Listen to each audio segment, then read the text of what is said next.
Hello everyone, welcome to Professor. I am Azhar and today I will solve the 28 question of SQL on HackerRank. क्या कह रहा है ये? Query the difference between the maximum and minimum population in city. हमें difference बताना है maximum और minimum population का सिटी का हमें क्या करना है? जो मैक्सिमम और मिनिमम पॉपुलेशन है उसका हमें डिफरेंस बताना है।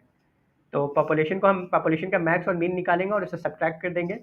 ठीक है, हम लिखेंगे सेलेक्ट मैक्सिमम पॉपुलेशन के लिए मैक्स आता है और हम यहाँ पॉपुलेशन डालेंगे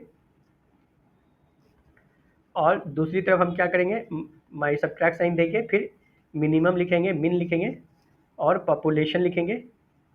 ठीक है, कहाँ से हमें निकालना है? फ्रॉम, किस में से निकालना है? सिटी टेबल में से, तो सिटी लिखेंगे और ठीक है, और हम इसे एग्जीक्यूट करेंगे और देखेंगे हमारा रिजल्ट आता है कि नहीं। आई थिंक हमारा रिजल्ट आना चाहिए। सो it take time, so we have got the result.